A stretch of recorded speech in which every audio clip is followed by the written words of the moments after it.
Hi, this is the kind of compost bin that's referred to as a Dalek, and it's often available from your local council to encourage people to do composting. Composting actually does require one or two things. Come and have a look. As you can see, we don't so much have a compost bin here as a rubbish tip. It might as well have a pedal on the bottom and a bag inside. It's been here for 9 months, and really there's very little of compostable, usable stuff in there at the moment. This compost is not composting in the true sense of the word, it's just rotting and it's being consumed by the animals inside it. That's very, very different to what we associate with a compost heap, which is something that gets incredibly hot. If you want to make one of these bins effective, it's really important to conserve heat. This at the moment is not conserving any heat, so to make it usable you should line it with a good couple of layers of carpet, old carpet.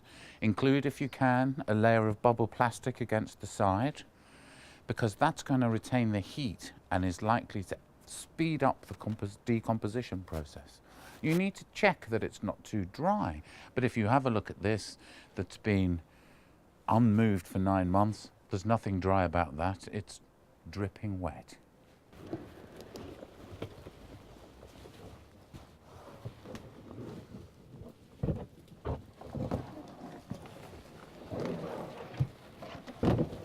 And here we are. What a fascinating, stinking, rotten mess that really is.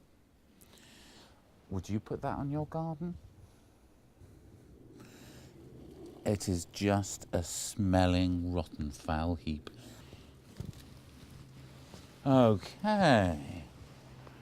Well, not quite so sure even now. We can see the slugs. This eggshell. If you're going to put eggshells on the compost heap, it's very important to crush them, powder them.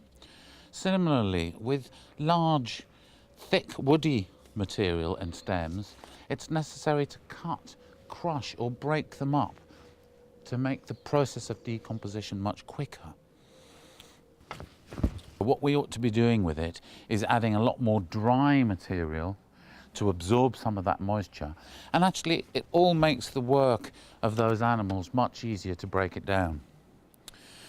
Good dry materials, you could add some leaves in there. You could possibly add shredded newspaper, some cardboard, preferably cardboard without too much ink. Now I know cardboard and paper attract slugs and snails, but again we'd rather have them in the compost heap than running around the garden. At least we know where they are.